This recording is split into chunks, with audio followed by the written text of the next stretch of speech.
Okay, so let's start with Bismillahir-Rahmanir-Rahim. We will be covering terminal velocity. Okay.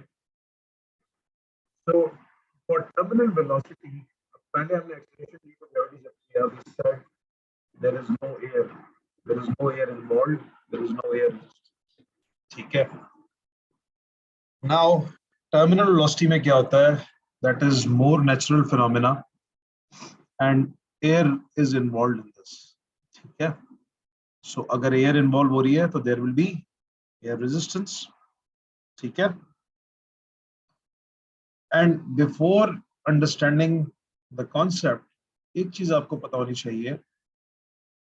Air resistance is dependent on a lot of things, but the important thing for us is the relationship that air resistance is proportional to the speed of the object or the velocity of the object. ठीक है.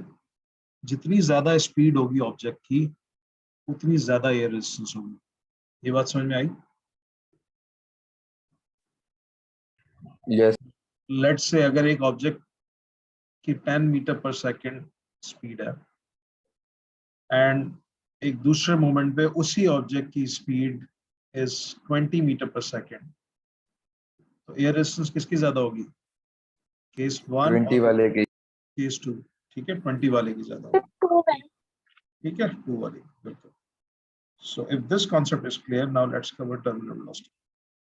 ठीक है. assume again कि एक aeroplane से हम एक object फेंक रहे हैं and there is air involved. ठीक है. So at the first moment जब वो ऑब्जेक्ट फेंका गया, just drop मतलब हाथ से छूटा है, and at the very next instant what will be the velocity of the object? बताएं मुझे जरा.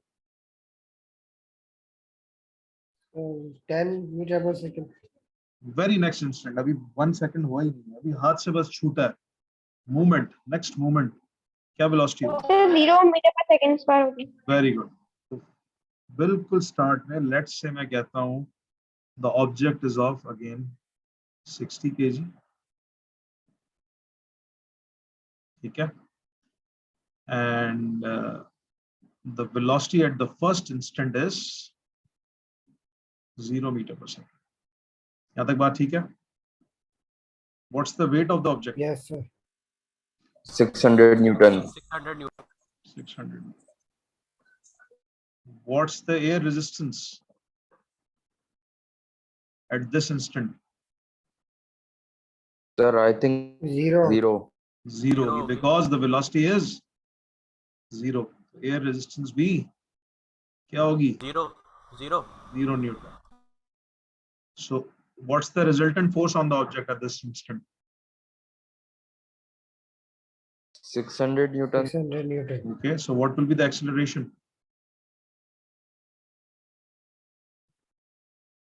Sir 0.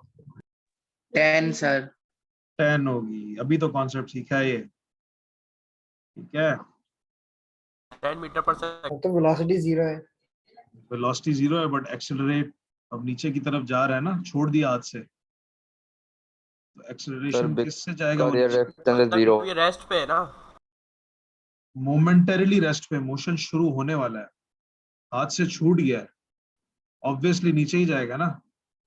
Ji sir. Acceleration And 10. जो कॉन्सेप्ट अभी हमने सीखा है, the only force is weight, the resultant force is equal to the weight. क्या होती है acceleration due to gravity? 10 meter per 10 second. meter per second square. ठीक है. यहां तक बात समझ में आई? Yes, sir. Now let's take the second instant.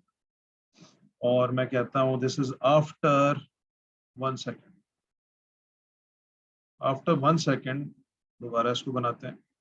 What will be the weight? 600 Newton. 600. What will be the velocity after 1 second?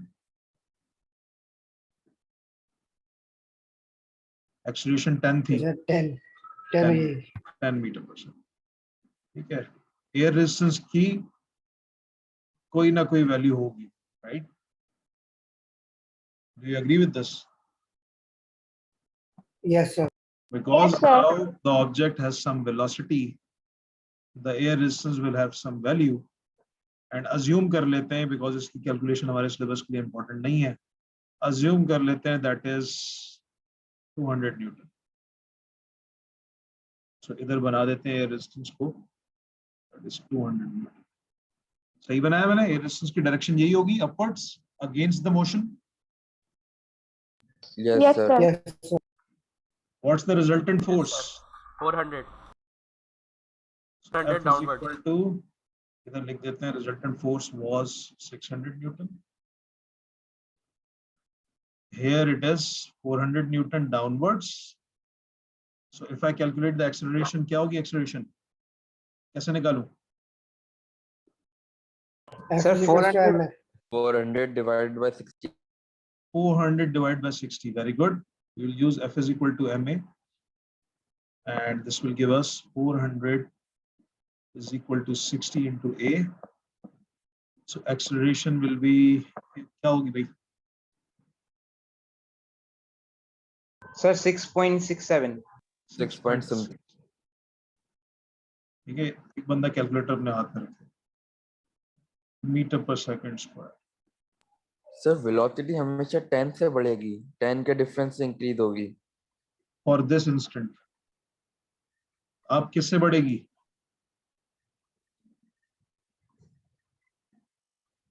अब acceleration कम हो गई because the resultant force has decreased, there is some air resistance. अब हमने देखा कि acceleration पहले 10 थी एट द फर्स्ट इंस्टेंट, अब कितनी है?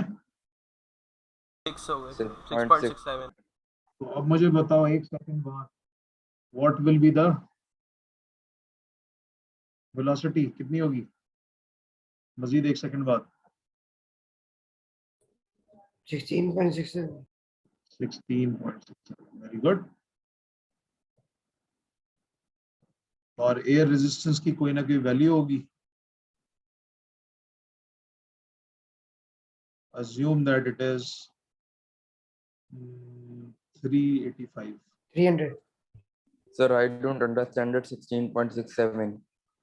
Acceleration is 6.67. इसका क्या मतलब है? Every second the velocity is increasing by how much? 6.67. पहले 10 थी, 6.67 बढ़ा तो क्या हो जाएगी? 16.67. Okay, sir. क्या? So assume करते हैं भाई air resistance की वैल्यू 385 हो गई. What will be the resultant force at this instant? ये weight 600 ही है, air resistance is 385. Resultant force क्या होगी जल्दी बताएं? 250. 215 न्यूटन. Acceleration क्या होगी? Using the same formula F is equal to ma. क्या होगी? 215 divided by 215 divided by 60. ऐसा ही है? 12.89. 3.58. How much? 3.58. 3.58 seems reasonable. 12 नहीं हो सकती, कम ही होगी. ठीक है? milli per second. Right? So Meter per we are second. seeing a trend. Acceleration क्या हो रही है with time? It's Decrease हो रही है. decreasing, right? लेकिन velocity क्या हो रही है with time? increase. Increasing. Sir ये decreasing acceleration होगी ना? हाँ, ये decreasing acceleration होगी. Very good. Sir, velocity decrease हो रही है ना? वेलोसिटी बढ़ रही है मेरी जान. एक्सेलरेशन पढ़ाया था ना कि जब भी एक्सेलरेशन की वैल्यू पॉजिटिव होगी वेलोसिटी बढ़ेगी, कम रेट से बढ़ेगी अगर डिक्रीजिंग एक्सेलरेशन है, लेकिन बढ़ेगी जरूर. समझ आई? पहले पढ़ाया था. Yes, sir. अगर क्लियर नहीं है तो डिक्रीजिंग एक्सेलरेशन की वीडियो एक बार देख लें. ठीक है?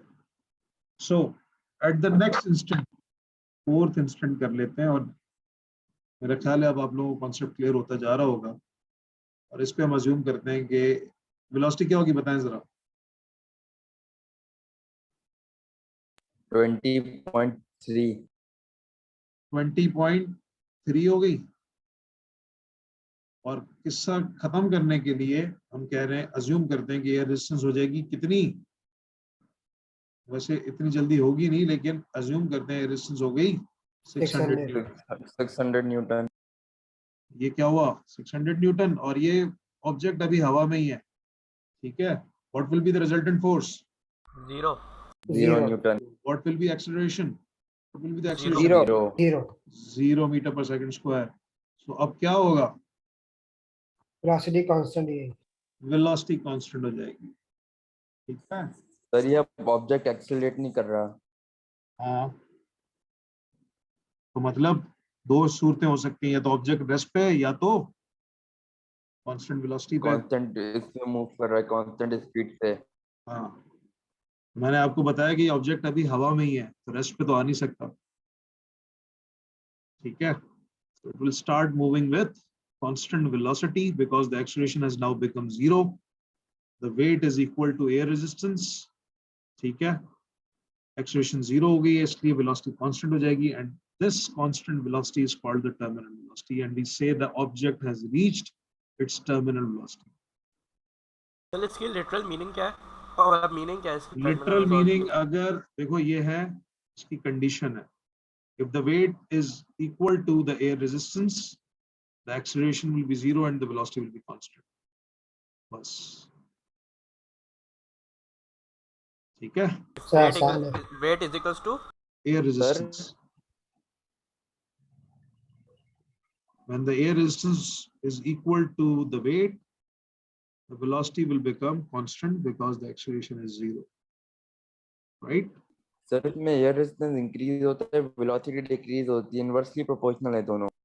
कैसे? देखो ना, वेलोसिटी पहले 0 थी, फिर 10 हुई, बढ़ रही है, फिर 16 हुई, बढ़ रही है, फिर 20 हुई, बढ़ रही है, so the air resistance भी बढ़ रही है, प्रोपोर्शनल है ना,